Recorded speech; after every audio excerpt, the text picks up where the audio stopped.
Hey guys, thanks for tuning in to another episode of Going Rogue Podcast. Before we get into it, we're going to take a second and thank some of the companies and the people that make this whole thing possible. The Lloyd Family Farm Highland Games. Signups are now live on Iron Podium.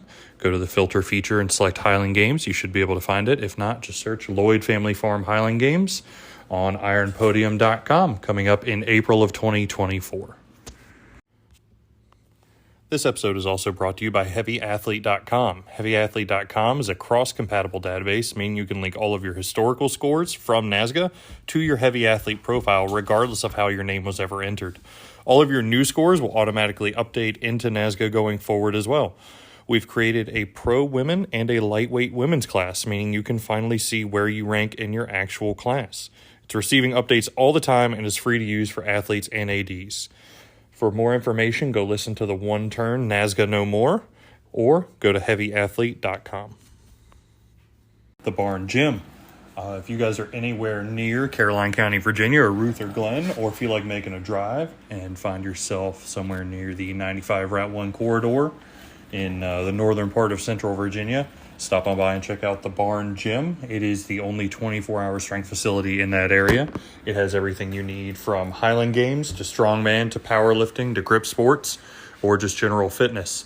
You can find them at thebarngymva.com, on Instagram at thebarngymva, a period between every word, or you can email them at ltgthebarngym@gmail.com. That's L as in Lincoln, T as in Tom, G as in George, thebarngym@gmail.com.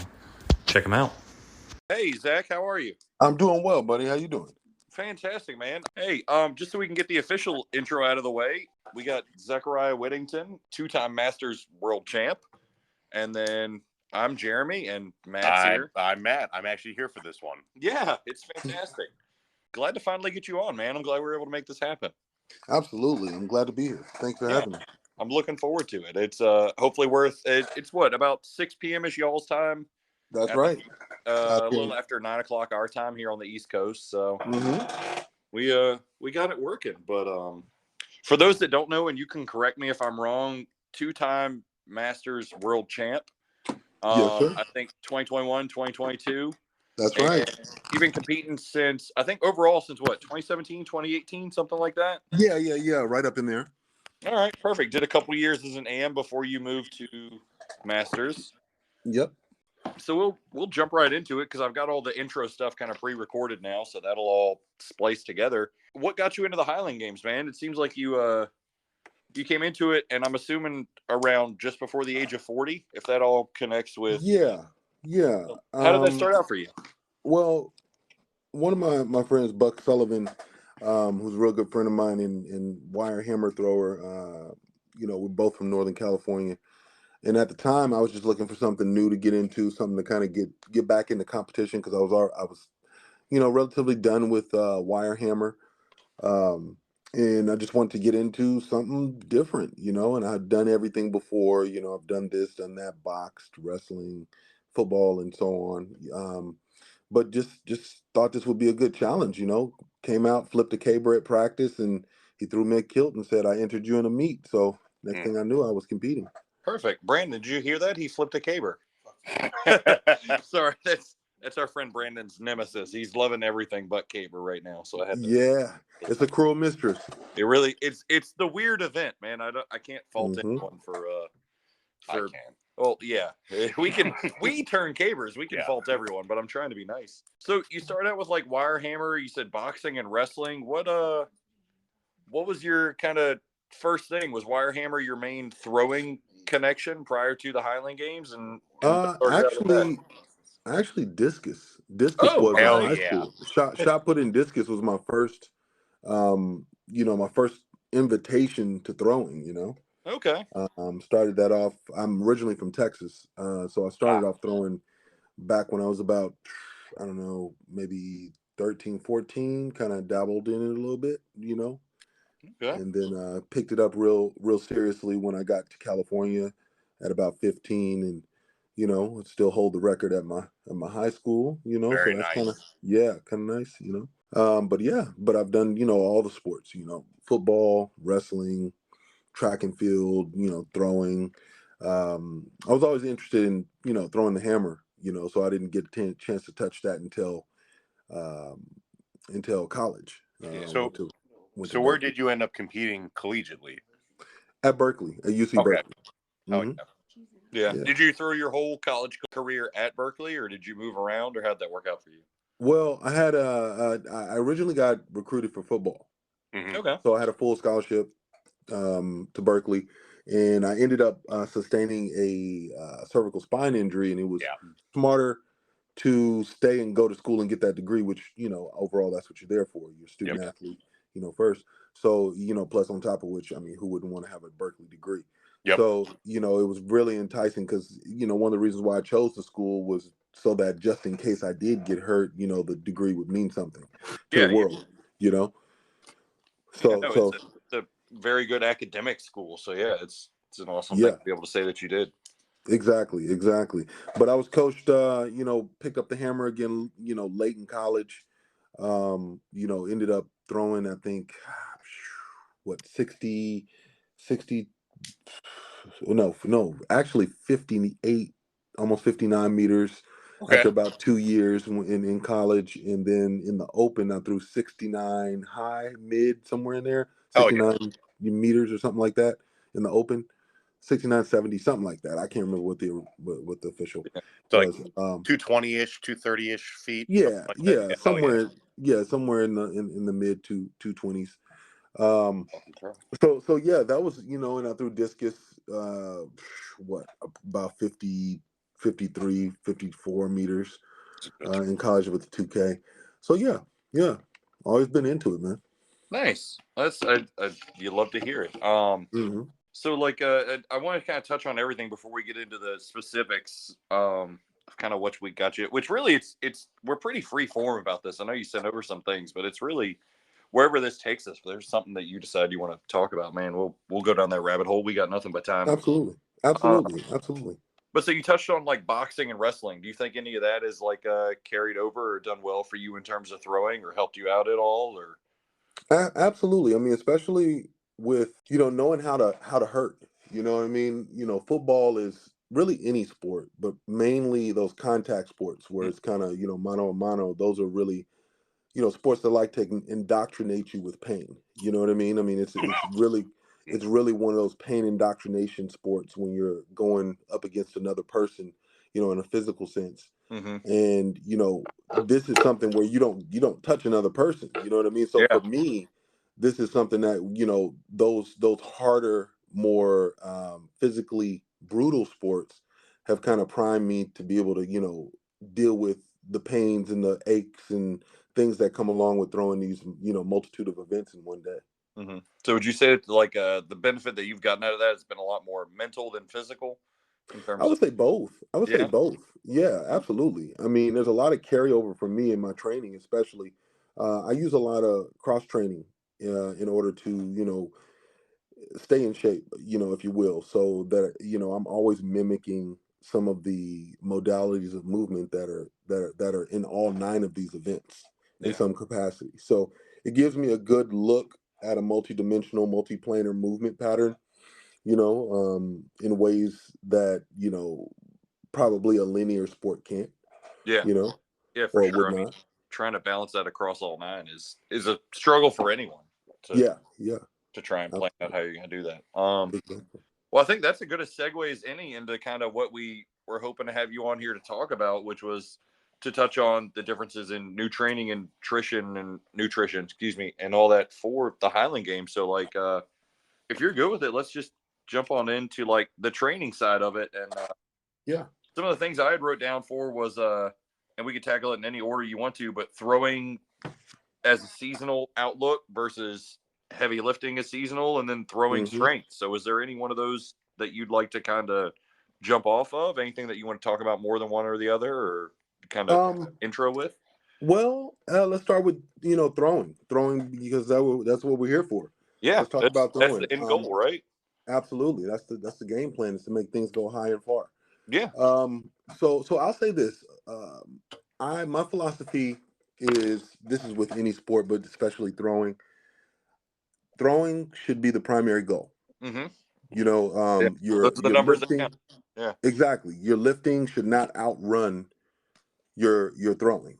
I mean, for one, because we're throwing such heavy implements in irregular conditions, depending on where you practice and where you're located Yeah. in America. You have different variables, and lifting can only do so much for you. I'm saying, I mean, it's a great big part of the sport, but at the same time, you can only use so much of 1,000-pound deadlift. Right. You know what I mean? You can only use so much of a 800-pound squat, and so on and so forth. Everything has to kind of cohesively work together to kind of come together in your throw, whenever that may be. So the periodization of throwing is where I believe the rubber meets the road. Yeah, where you actually get the most out of it. Exactly, because when you got 9 events to throw, and some of these events are events that could, you have to really sequester yourself to throw, or especially if you're covering any kind of distance with these heavy implements, man, because things could go awry. You know what I mean? And I know that's one of the problems that I have, so I have to really make sure that my time is well spent doing the things that really count. And throwing for me is that thing. I think years and years of built up strength. I know that I have a certain amount of strength in my pocket. I'm just confident of that. You know what I mean?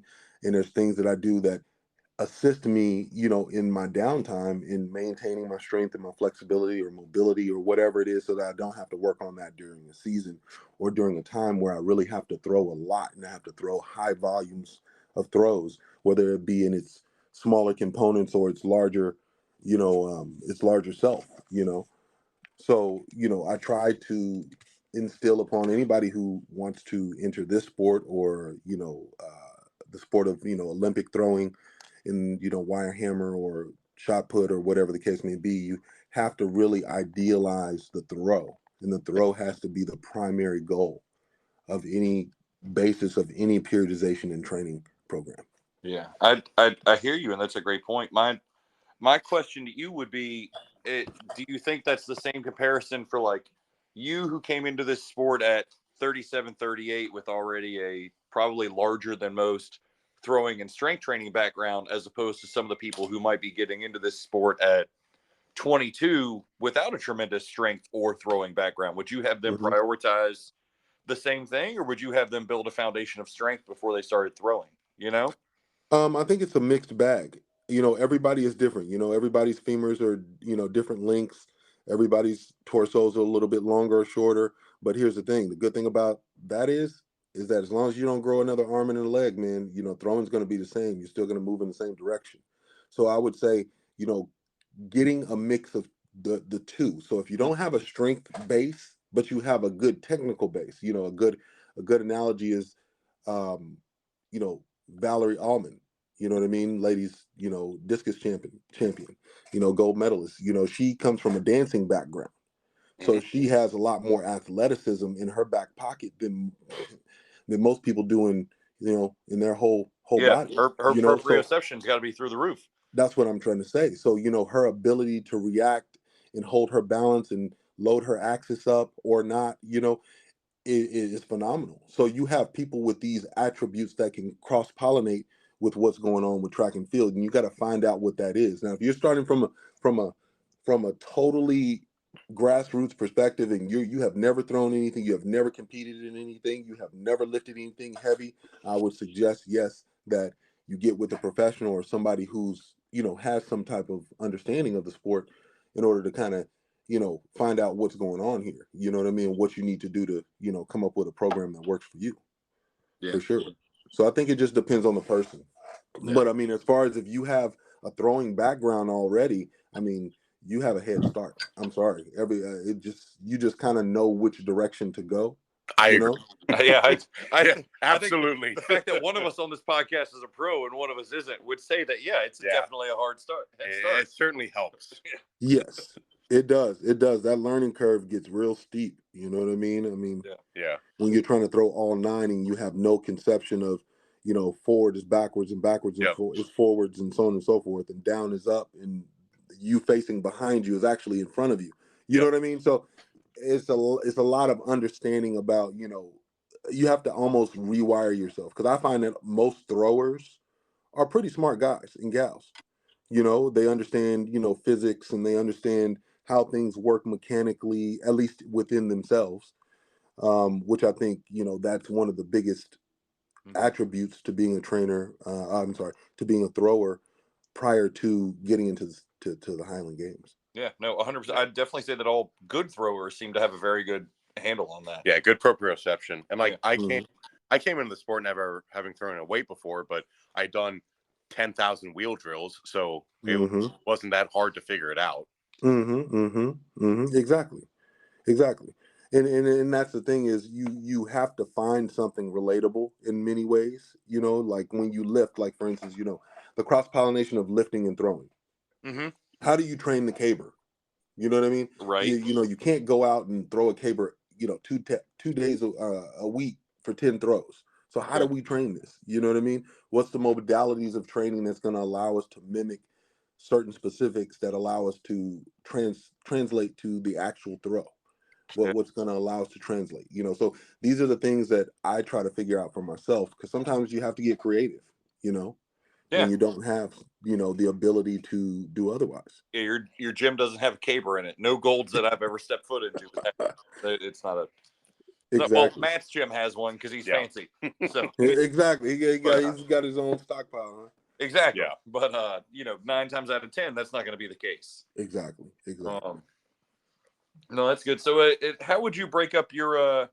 If we're talking about strength training, how does your in season differ from your off season, as far as the word you keep using, cross pollination? How do you balance that strength training versus throwing, and vice versa? From I mean, however many phases you want to break it up into. Like on the surface, I would say off season, early season, peak, and then back to later off season. But that's just for me. How do you typically break that up, and how do you work those things for you? Like what has worked for a Masters world champ? How do you? Well, what I try to do is I try to take this training seasonally. You know what I mean? So what I mean by that is, seasons or quarters, right? So 12-week cycles. So 12 to 16-week cycles, depending on how much I'm lifting or competing or whatever the case. So I try to break it up. In the off season, first of all, let's start with the end of a season, right? Because I think the end of the season is the beginning of the next season. Yeah. Right. So the end of the season, you're rang out from the year, from whatever you've done, whatever oohs and owies you have. However much weight you've gained because you're eating more or eating horrible food, or you're just not as spry as you were in the beginning of the season. I think I put on 15 pounds across last season from being in the gym less, throwing more, and just eating like crap. That's what I'm saying. That's what I'm saying. Especially if you go into these meets where there's really good food, Oh yeah, right. Scotch eggs will do that. Yeah, that's what I'm trying to tell you. Those meat pies go crazy. So end of the season, you have to have some kind of protocol, some kind of recovery protocol. And a lot of people bypass this part, because this recovery, the body needs that time to recover, especially all the pounding and the PSIs on the joints and the back and hands, and all the things that you just develop over the course of time, whether it be if you're young or you're old. It doesn't matter. It's just that this sport kind of beats you up in that way, especially considering that you compete on various different terrains, in grass, the torque on the knees and the back, and you got boots on, you're throwing with you have to rehab all that stuff. Yeah. So it's important that you have I find that I need a recovery protocol. I've always had one, even when I was younger. For me, I dabble in, contrast. I do a lot of contrast. So hot, cold contrast, not ice baths. I personally don't like ice baths. My body doesn't do well with those. But I do use contrast. Only about a 20-degree differential, if any at all. You know what I mean? I don't deal with, like 100-degree differentials in hot versus cold. So I'll do some contrast. I get massage. I get a little bit of acupuncture when I need it. I don't do any chiropractic just because I don't like manipulation of my spine, especially when I'm trying to lift heavier weights. It just makes it feel bad for me. Cryotherapy. Like I said, I don't do ice baths, but I do cryotherapy. And also, I do every now and again, I'll do maybe 7 or 8 rounds of HBOT therapy, which is hyperbaric oxygen therapy as well, to help just that deep skeletal healing, you know. So that's, my rest protocol for about a month, and I'll make sure that I start working on nutrition and all that kind of stuff, and eat more low acid foods and things like that to kind of bring down the inflammation from the season, especially if I had a really intense end of the year. And then going into the next quarter, what I'll do is I'll write up workouts that have a lot of volume in it, but also have a lot of throwers drilling in it. I don't officially throw. I don't throw a lot during the off season. I drill a lot during the off season. Yeah, what's that look for you? What is throws drilling but not throwing? Like what? So for instance, like, first, my philosophy on drills are nobody's winning, competitions for drills. Mm-hmm. You know what I mean? Drills are strictly for you to learn kinesthetic awareness about where you are in space, what you're doing, what the body's doing, for you to record and play back so you can see the feeling that you had. So when you say that, just to clarify, does that mean that you're not going for a certain distance with drills, or not a certain level of intensity? No. What is that? Now, here's the thing. I may go for a certain intensity, but I may not go for a certain distance. Okay. Right? So it's like drill such and such at 60% today. Yeah. So I'll put, say for instance, let's take the lightweight for distance. Everybody likes to throw the lightweight for distance really, really far, right? Really far. I can't. I hate that. I like it. Yeah. Exactly. So and it's, to me, the most like the discus, right? Yeah. I start off with discus. I like discus a lot. So I know for me, my nervous system is keyed into that. You know what I mean? So I know I have to kind of pace myself a little bit and kind of work into the positions and that kind of thing. So what I'll do is I'll put out some cones at maybe 50 to 60% of my, PR, right? And I'll try to just gently place. Touch on this earlier. What is your best lightweight throw? I meant to do this in the intro, but what do you? My best lightweight throw? Oh man, I got to check NASCA, but I will say, I think it's like, I want to say it's like 79, 80 or something like that. Say we're definitely over 70. I feel like, because I definitely over 70, well over 70. Yeah. So I'm like 79, 80, somewhere in there or whatever. Yeah, and you're what, over 40 with the 42 and well over 30 with the 56, right? Yeah, so I'm like 30. I think my best has been 36 high with the 56 and 55 high with the 42. Okay. And let's see, I'm a one turner. Okay. Yeah. Oh yeah. I'm a single turn. Yeah. All right, cool. Sorry, I didn't mean to get you off track. No worries. Yeah, no worries. But I would say, as far as training cycles go, in the beginning of the season, what I'm doing is like with lightweight for distance, I'm just basically range throwing a little bit. You know what I mean? So I'll just get in there, I'll just dump a few, my 50 to 60 range or whatever. And it takes skill to even do that. For sure. Because you have to really, be patient with yourself. You know what I mean? I think a lot of the throws, because the implements are so heavy, people tend to forget that these implements don't move as fast as you move or your brain moves. You know what I mean? So you have to kind of allow, it's almost like the waltz. It has to be lady first, then you. You know what I mean? It can't be you first. I'm going to make this thing go. I'm going to manipulate this, these physics and make it happen harder. You know what I mean? It doesn't work that way. You know what I mean? You have to work with physics. So I tell people, range throwing teaches you to stay connected, feeling the bottom of the implement. You know what I mean? Knowing where you are, feeling how long your arm is or not. Again, filming yourself and seeing the feeling, So for me, I try to break up my throws in that way. And I'll do that for, 10 throws in a session, and then I'll maybe say, okay, I'm going to take 5-6 minutes, think about what I did, maybe watch a little film, watch a playback or whatever.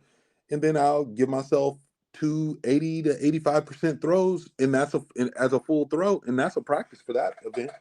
Yeah. And then we move on to the next, Mm-hmm. How many, for you personally, how many different events are you like practicing in a given day? Like, how does that break for you? Caber, I try to practice specifically on its own and by itself because I have a lot of caber drills that I personally do. Okay. But every other event, there's about two. I practice about two a day. Which is And I pretty try to cool. keep it in the same modality. So I'll practice Braemar and shot in the same, or open stone in the same day. I'll do both hammers. I'll do both lightweights, and I'll do my wob and my sheaf since they're both vertical events. Yeah. What are your caper drills? Because you said you got a lot of them, and I mean, I only know of a very short few. So if you know something I don't, I'm super curious. Like, what are your caper drills that you run through in a normal practice? So I'll run through some slalom drills. I'll put the cones out, put about 10 cones out, Okay. about 2 feet apart, and I'll just pick up a caber. My practice caber is about 110 pounds. It's waterlogged now, so it's probably heavier. Yeah. And then you're just walking through the And slalom. I'm just walking through the slalom or whatever, working on my footwork, working on the balance of the caber. And then I'll also do some off balance drills as well. I'll set my feet in an off balance position and I'll just wiggle the caber a little bit or whatever and try to balance it and stay up under it, you know what I mean, and maybe walk about 10 feet while I'm trying to wiggle the caber a little bit. Yeah. Just for a little bit of abstract work. I'll do some Braemars. So essentially I'll Braemar the caber. So I'll take a step, just one step, load up, and try to finish. Um, let's see, I do some lateral drills where I just pick it up and switch it from shoulder to shoulder. So if I'm moving to the right, I'll move it to my right shoulder, move laterally. If I'm moving left, switch to my left shoulder, move laterally. Yeah, that kind of stuff. All right. No, cool. I honestly hadn't thought of a lot of those. I like it. That hopefully gives some people some ideas of things they can work on. All right, so that's kind of it. We've touched on off season a little bit. How does that change up for you when you go into in season, as far as how you're structuring all that? Are you still 2 events a day with caber as its own? Do you switch that up? Do you go higher? Do you go lower? How does that? I usually change the intensity. So I have an accurate acronym, FITT, right? So frequency, intensity, time, and type, right? So I'll switch up the frequency of how fast I throws during a session. Okay. So instead of taking 2-3 minutes in between, I'll only take a minute, or sometimes I'll take a 5-minute break, depending on how hard I threw. And the intensity that's based on intensity. Did I throw 80%? Did I throw 100%? Did I throw a lighter implement at 110% for that extra octave of speed? So it just depends on where I'm at. Um, I will adjust for events that I'm sort of, I'm starting to feel my nervous system click and I don't want it to get too overloaded with that one event. So I'll switch over to another event and carry over. Sometimes I'll change up my volume a little bit, so if I'm doing really well in hammer and my hammers are going really well, I'm not going to press them. Yeah, you know what I mean? Exactly. You know what I mean? If I'm doing really well, I'll say, okay, let's save these last 3, 90% throws for another day, or another event, So using kind of my moderation, but see, I'm also, I've been throwing for a long time, so I have a lot built up in my nervous system. So this, for me, I think is a technique that anyone can use, but you have to know your body and you have to know what you feel. Harder for new throwers, whereas you may be able to, or Matt with 15 years of throwing experience, or even me being in the sport for a little bit, I might be able to say, hey, those last 2 throws felt the way I'm looking for them to feel. I'm going to walk away, as opposed to a newer thrower may go, hey, that felt good. I need to keep drilling that. Right. I can make that the way that it always feels. Now here's the drawback to that notion, though. As a new thrower, this is where that can get you in trouble, is where you are practicing something that you think feels good, but it's actually wrong. Yeah.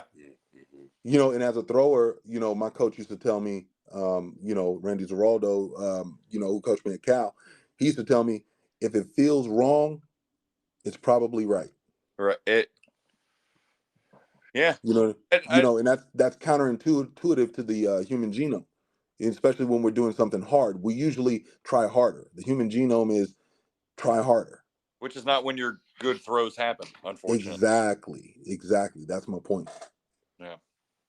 Yeah, no, 100%. And I think it's something that's a learning curve. And I think if you're only 1 to 2 years into throwing, it's going to be something that people are going to have a lot of trouble trying to figure out. And it's just, it's a trial and error. Now, does any of that, so that's off season, that's in season.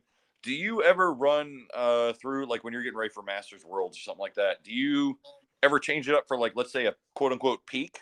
Does anything change for you as far as your lifting versus throwing and how you address that? Well, I'm gonna be quite honest with you guys. A lot of what I've used over the last few years has been just natural, taken out of what I've learned from college. Okay. You know what I mean? I don't really try to peak in this sport. I've never tried it. Let's just say it that way. I've never tried to peak in this sport, so I don't really know what a peak looks like in this sport for me. Okay. You know what I mean? I can only imagine if I did. I think I'm gonna try to and see what happens. But I've never really tried to. I've tried to peak in the gym before, but never on the field. Yeah, no, that's something Matt has touched on in the podcast before, is that peaking happens in the weight room. It's not necessarily a peaking with throws. It's a managing your recovery and your lifts to try and peak physically. Exactly. Now, in the college world, or I'm sorry, in the open Olympic throwing world, there's a way to peak with your throws depending on what you have, because that's really what you're trying to do.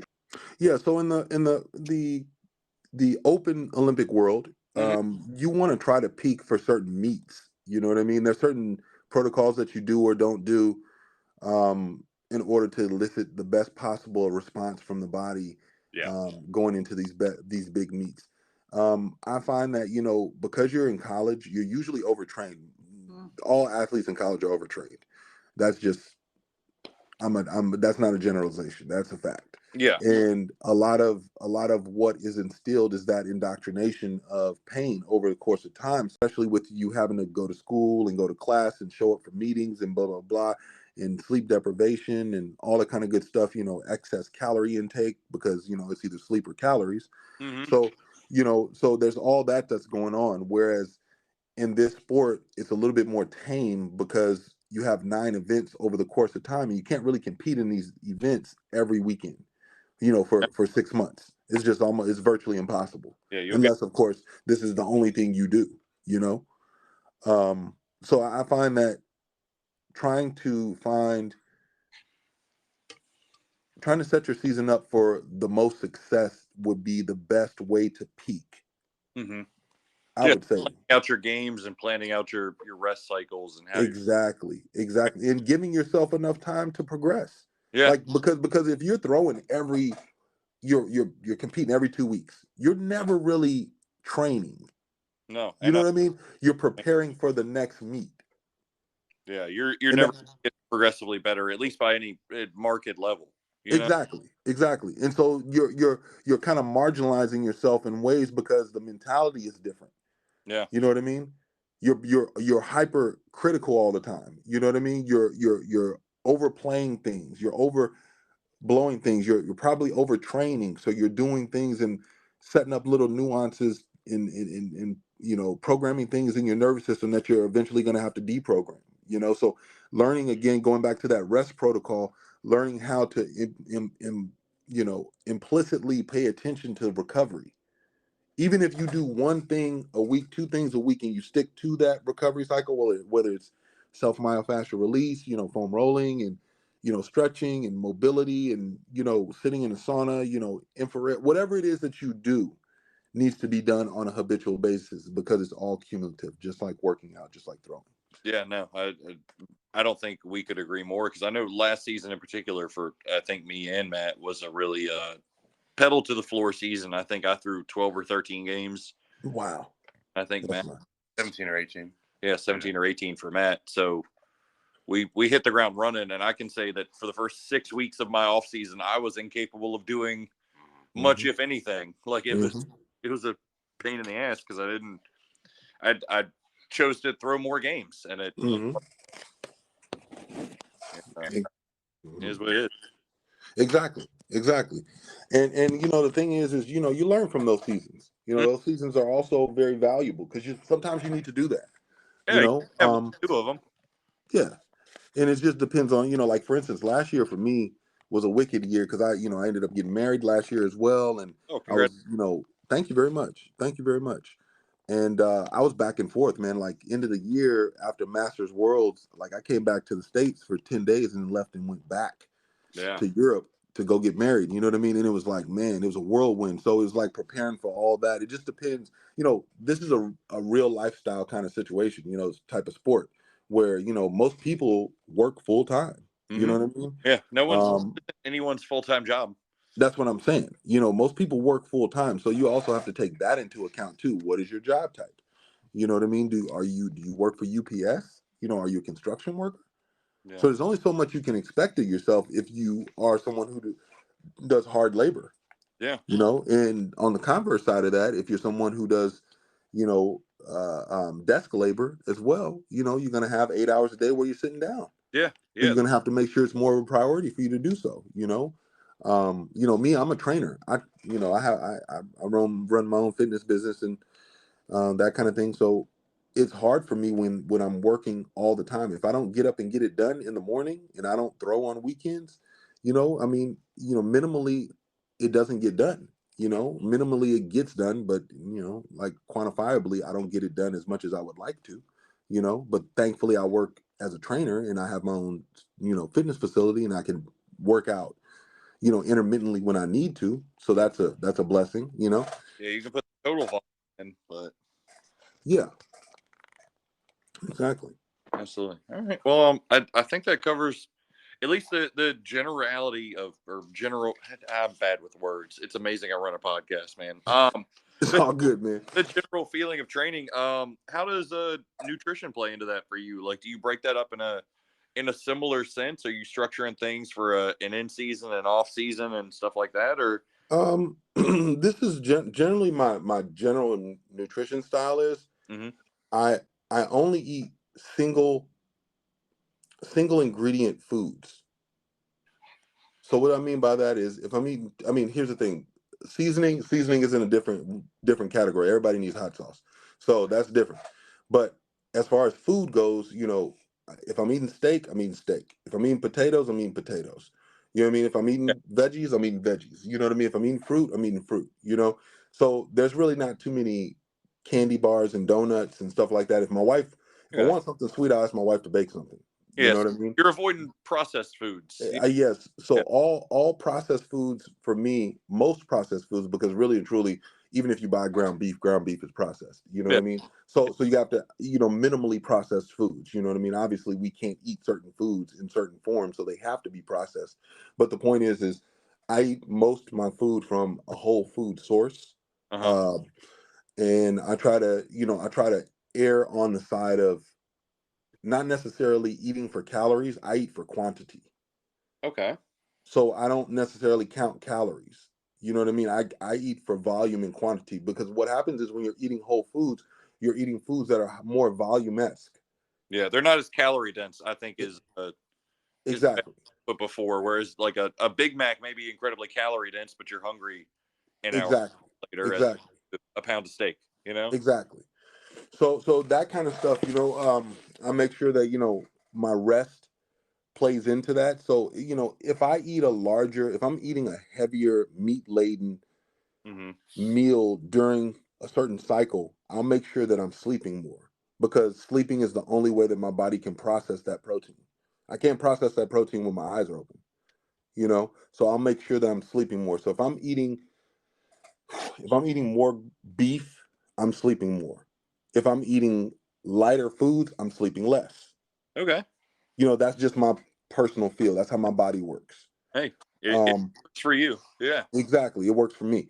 I don't believe in a lot of protein shakes. I don't believe in protein shakes because a lot of what they sell you is filler and nobody really needs to be drinking Oreo cookie flavored anything, in my opinion. I think that taking a lot of supplements, you should only take things that count. I believe in, I take 5 supplements. Yeah. I take, but yeah, it hit us. What are the? Yeah. So I take creatine.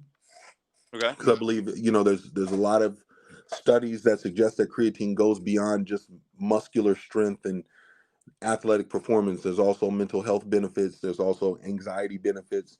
There's also, upregulation of other things in the body, benefits from other things in the body. Yeah. I take athletic greens. Okay. As well, because it has a lot more probiotics and gut healthy stuff. Now, are you at, I know they do like capsule form and powder form and all, like, how do you, I go all powders. Most of my vitamins are either mixed with some kind of water or aqueous solution of some sorts, or they're in liquid form already. Okay. So I'll do black seed oil, which is high in thymoquinone, which is simply allows you to recover a lot quicker and promotes apoptosis in bad cells in the body, which is cell death, without hurting the good stuff. As well as it helps, hair, skin, nails, collagen, connective tissues, and so on and so forth replenish themselves. I take Silagite, which is a Himalayan compound, which is basically, provided to us by the earth. It's minerals that helps to remineralize the body, as well, and calm down inflammation and, all the good stuff. High in fulvic acid, which helps, regenerate hair and skin and nails and muscle tissue and bring down inflammation. So blah, blah, blah, blah. BCAAs. The BCAAs that are not endogenous, meaning the ones that the body does not produce. And I take a omega-3. Okay. Yeah. So those being the basics for me. That's what works for me. I try not to take anything in gummy form, like anything with a sugar transportation form. I don't take any artificial sweetener, so I don't do stevia or any of that stuff. If I'm gonna eat anything sugar, it's gonna be from a maple syrup, honey, some type of dates, now, do you beets, something like that. That makes you feel from like a quote unquote artificial source as opposed to like a natural source of sugar, or? Well, that helps me with my inflammation, because I find that when I eat refined sugar, my joints are not as mobile. Okay. Because I do believe that, sugar is that, like, for instance, anybody who's had a back injury shouldn't be eating like white rice, right? Because it'll inflame your back quicker. Okay.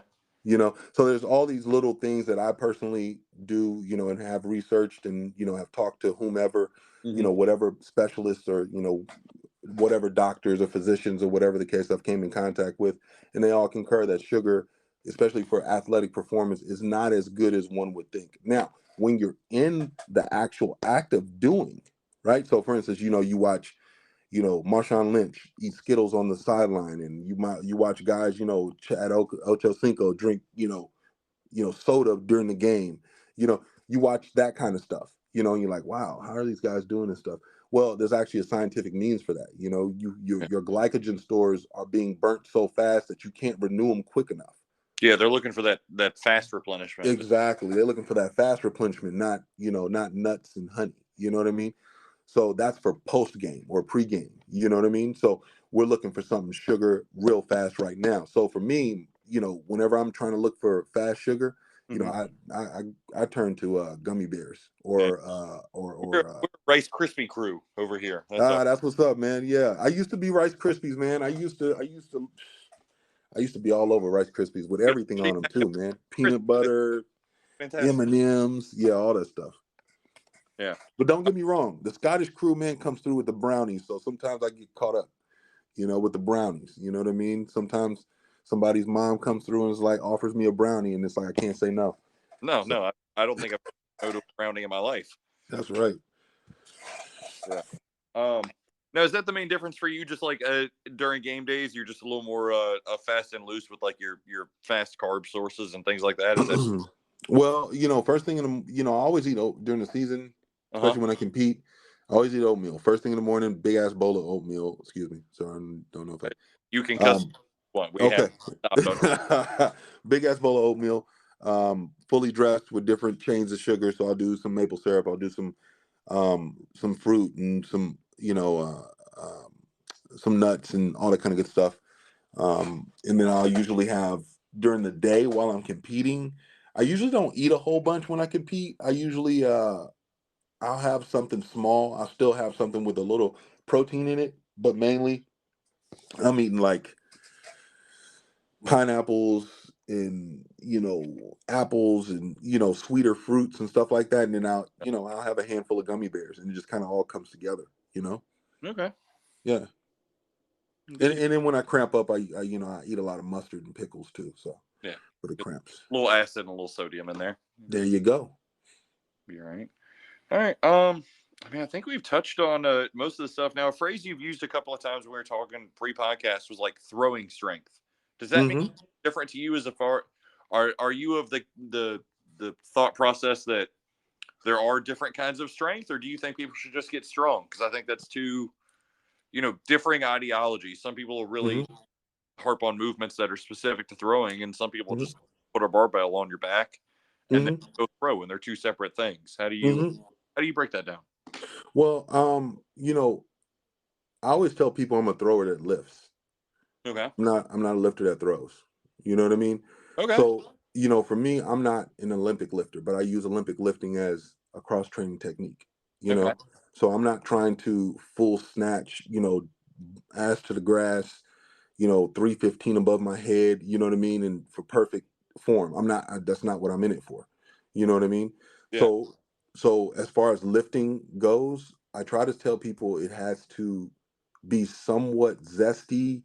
You have to lift with some type of strength. It doesn't have to be maximal strength. You know what I mean? It all depends on the person, because not everybody is the same strength, no matter if the dimensions are the same. Yeah, but there is a line to where you don't typically see people who are quote unquote good at this sport without hitting a certain level. Yes, that's true. But I think that the events. See, I like watching women throw because women tend to use more balance when they throw.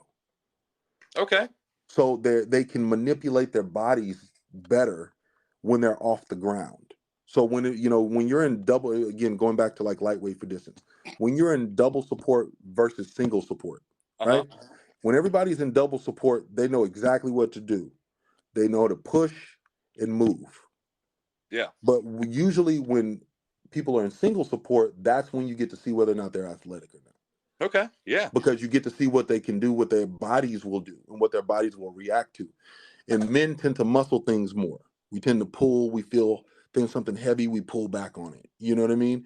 Women tend to feel something heavy and they tend to let it go, or they move against it. They've all let me go. So yeah, that checks out. Well, so you see what I mean? So it's kind of, this touches on life too. Yeah. But at the same time, we can have a whole podcast about that. We could have you back next week. We'll just some parallels. Man. Yeah. But yeah, so I like to see people move in ways where I know that they're throwing strong. Yeah. You know what I mean? So, you can be like, for instance, you ever seen that that History Channel special where they got Eddie Hall and all those guys together and they went out to throw the caber? Oh yeah, and they're terrible. And they're horrible. Yeah. But all those guys are stronger than everybody in the game. Yeah, 100%. But they couldn't flip a caber. No. No, this is always the subject I love talking about, because like Matt runs a strongman gym, primarily. There's a ton of incredibly strong people, and we've gotten a good handful of them into throwing. Mm-hmm. I think across the board, just about every one of them is stronger than me. Yeah. I will admit that very readily. Yes. And they don't throw as well as me. Like it's just it's Mm-hmm. yet. Now, that was a point I wanted to get to here in a little bit, so don't spoil it, Matt. But it for sure is a thing. There's a difference between people that can move and implement well versus people that can move weight well. Like it's a different thing. And they train into one or the other, but they're not always the same. You can't always push one without pushing the other. Exactly. I think Matt Vincent had a really good analogy that I'm sure wasn't his initially. He was just the first person I heard talk about, where he talked about, like, I think it was power, strength, and what was the third point? Agility. May have been agility or something adjacent to that, but it was you can't fully push to one without detracting from the other two. And Exactly. it's an eternal thing of which one am I going to try and push a little more into right now without losing too much of the other ones, you know? You can fully balance them because there's three sides to it, and you just can't. But this was a topic that Matt and I started talking about the other day, so I kind of wanted to freeform on it because we've gotten a lot of people, at least around here, who are new into this. I wanted to talk about plateaus, and I know this wasn't in our initial thing, but I think it's an interesting point that Matt and I haven't prepped for, and if you're up for talking about it, but absolutely. I just kind of want to freeform about it because we've gotten a lot of newer people in this area into throwing, and like I want to know how someone who's been to the World Championships, who's won a couple of them, how did you deal with plateaus? When do you see them coming? Do they kind of just come out of nowhere, and then what do you do with them when they come? You know, something may be progressing, then all of a sudden you stall at that distance for the long time. You know. Well, I look at it this way. So I you know, when you're younger, you know what I mean. The ego gets in the way. You know, that's the mindset. You know, the ego. So you try harder. You try harder. It goes worse. It goes worse. You know, you start to have a mental upheaval, and you know, am I even doing this right? Why am I doing this? You know, all that kind of stuff happens. You know, and it's something you got to step back from. You know, sometimes when you hit what you think is a plateau, it's not necessarily a plateau. It's the body trying to re-regulate itself. Your nervous system may be tired. Yeah. You know, it may not be that you lost any strength, but it may be that you don't have any nervous system. Your neurons are fried. You need to sit down. You need to, you need to turn off for a minute, unplug. You know what I mean? Yeah. Don't look at anything. Don't do any of those movements that you think you need to be doing. You know, you got to know when to say enough is enough. You know, and then what happens is you freshen up, you feel better about yourself, you get a little bit more mentally clear. You might hear the concept that someone's trying to explain to you a different way. You know what I mean? I may come out the woodworks and say the same thing that Jeremy was saying, but I said it 2 syllables different, and now you're like, oh shit, the whole world just opened up for me. It's like I don't understand. Like, differently, yeah, exactly. And then you go out and you implement that particular modality, and there you go. You broke through your plateau. You know, but it takes a degree of patience to allow that to happen. You know, so particularly, I don't think I ever panic when I get to a plateau because I know what to do. Yeah. You know, well, yeah, you've been throwing for 20 plus years. Yeah, exactly. You know, and it's kind of like, you know, when you're a thrower and you set something up and you set up a good program, you got to be an astronaut with it. You know what I mean? I mean, it's just like training to be an astronaut. You go up in the, space shuttle. You don't deviate. You don't do something different than what you trained for. You know what I mean? You stick to the plan. Trust the plan. You stick to the plan, or else all hell breaks loose. You know. So I look at training as, don't be upset about the things that you know are going to happen. You're going to fall down, just get it over with. You're going to fail, just get it over with. You're going to trip over the trick, just get it over with. You know what I mean? Yeah. So all these things gradually add up to breaking that plateau, because you're going to have plateaus mentally. You're going to have plateaus physically, and in everywhere else in life, that's going to affect this sport. Yeah, because I know I've had them, Matt's had them. You know, you get to a certain distance in heavyweight, and you feel like you sit there for forever. How many times you can go out and practice? You're only throwing 30 feet every time, and it just doesn't want to click just yet. Exactly. And eventually it'll come, but you just gotta keep hitting it. Exactly. The other thing I wanted to talk about, you mentioned having a cervical spine injury following football. Has that it's something I like to talk about because inevitably everyone we talk to is injured. We all got banged up in some other sport. And up in the Highland Games. So has that held you back in throwing any particular way? Is there anything special you've had to do to prehab, rehab, deal with that, get through it outside quote unquote norm? Well, honestly, tell you the truth, man. The biggest issue for me was the PTSD that I experienced post, being released from football, and how long that stuck with me. because I think, one of the advantages that the kids have nowadays is they have mental health services available to them to be able to deal with that kind of stuff. Back then, this is like 90, early 2000s when I had my injury or whatever, and we didn't have those services. You know what I mean? So there was a lot that I went through because, physically, I knew I was better than people, but I understood the risks that I was taking. Yeah. You know what I mean? And I opted not to take that risk. And it was only until I got into the business that I'm in right now and started working in certain sectors with certain special populations that I really realized that I made the right decision. Yeah. So it took me years to get to that point. But as far as holding me back, I don't think so. You know what I mean? I think for me, being the age that I am, because I feel, I put it like this. I'm gonna tell you the honest truth. I could go down and compete with the A's. I could go compete with the pros. You know what I mean? Yeah. But I don't train like that because I got other things in life to do. You know what I mean? Plus, I like making money. So The list of priorities. Yeah. Exactly. You know what I mean? So my priorities are a little different in that way. But at the same time, it's one of those things where I knew that I was better, and I always knew that I could be better than what I was. You know what I mean? I just didn't get that chance because of whatever injury. Now, after all that's said and done, and here we are today, I feel like all of those issues that I had when I was younger that I didn't understand did help me in how I train and how I figure out training right now. Yeah. Because there's not as much fervor. I don't have as much anxiety about getting better. Okay. Talk about actually. Yeah. Yeah, 100%. Not being too in your own head about it. Exactly. And because really you can't really think, and that's one of the things I like about throwing is that you can't really think as fast as you can throw. No, 100%.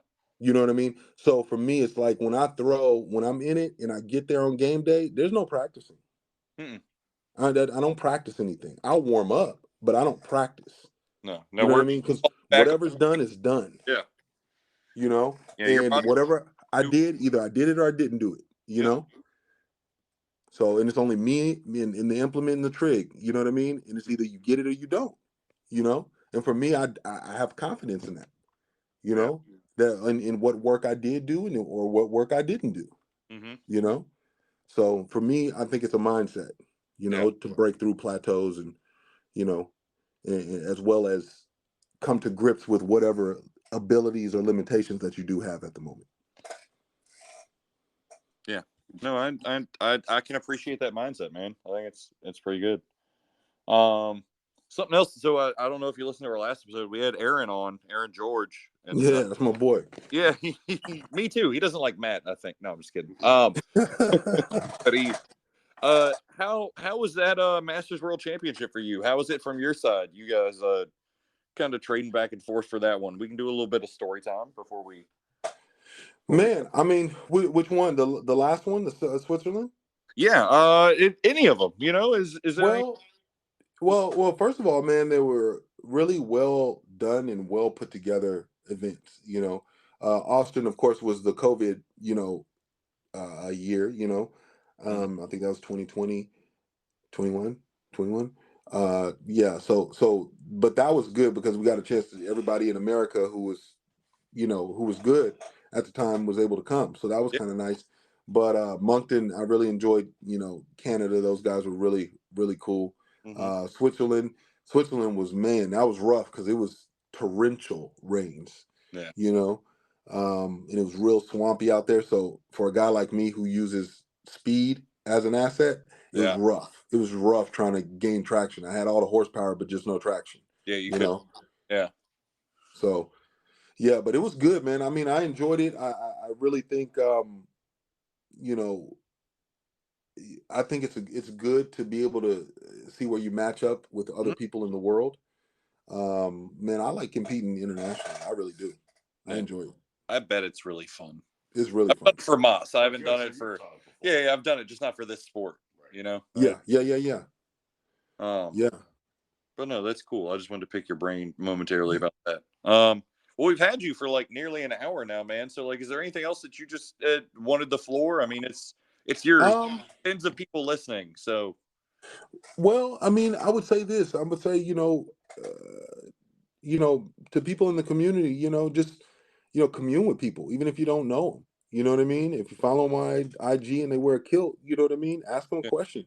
Ask them what they do. And just be representative of what you really do. I think you'll get better help that way. You know, because not even I know everything. Two of my I should say, I got about 3 mentors in this sport. But Dave McKenzie, who was a big wig, in the sport. He's on a couple of the trophies.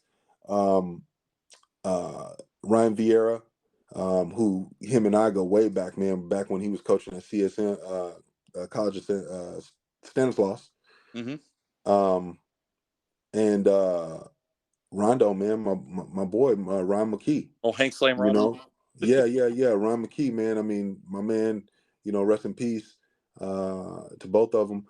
But, he gave me his caber, man, and gave me his broadsword. He told me before I won my first one, he said, hey, man, I know you're going to win it. Make sure you do, and, gave me everything that he had, you know what I mean, to help me win, He's always a good man to me, you know what I'm saying? So I appreciate those cats a lot, and miss them a lot, But otherwise, man, I would just say in this sport, it's community. Just try to stay in the community, Try to be as friendly as you can, try to learn as much as you can, and just keep throwing as long as you can.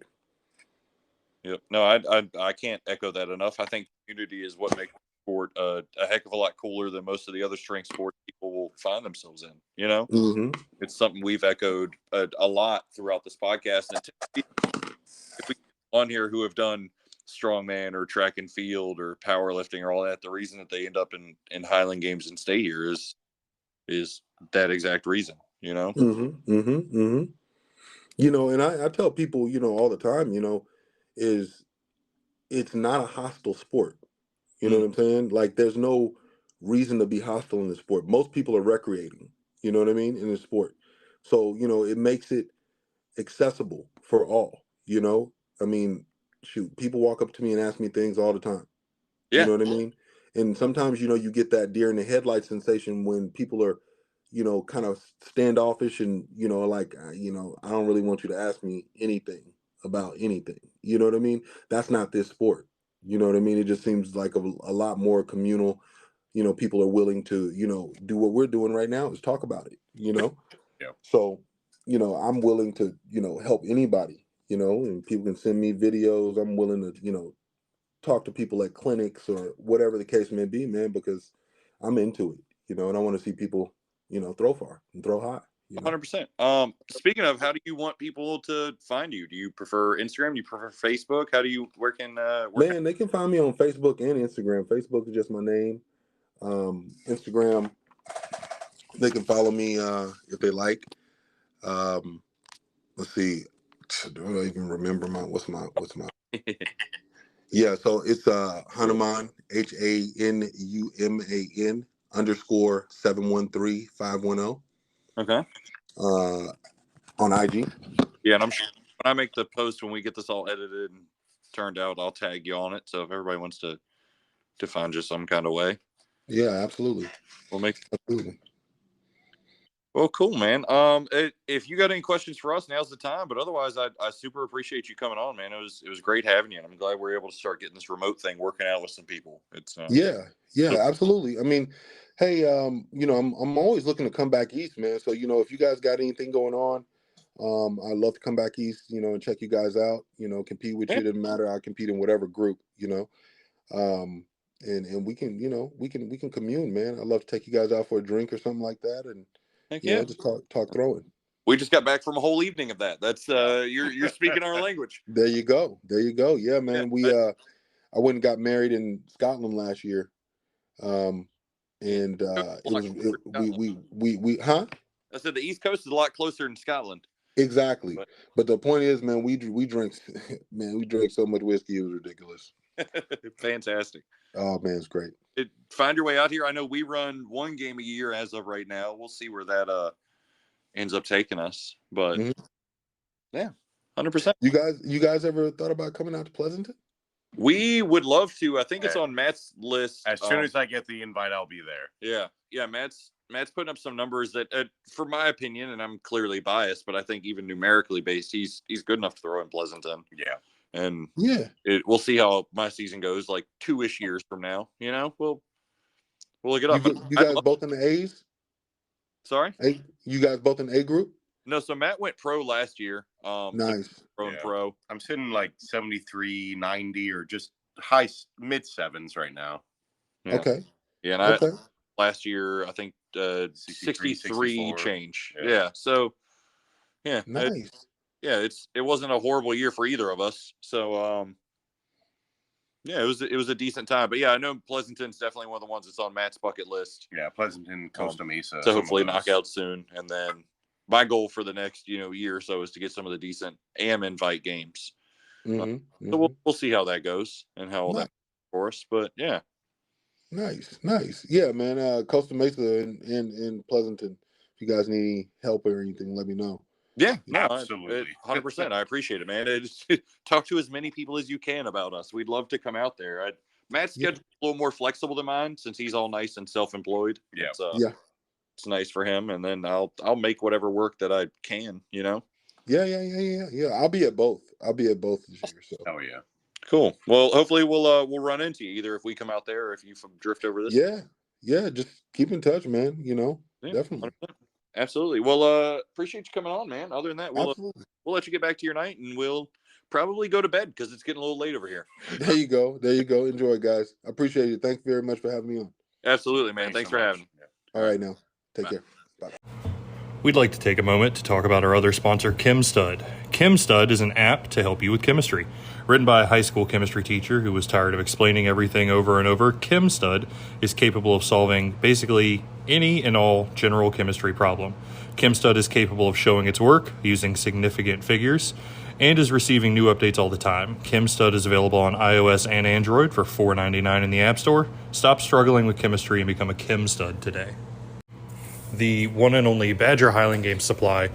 If you are looking for any and all equipment related to the Highland Games, reach out to Greg Martz. He runs Badger Highland Games Supply. You can find him on Instagram or Facebook by searching Badger Highland Games Supply. He's got a full price list, hammers, weights, sheaf forks, sheaf bags, anything and everything you could need. He's your man.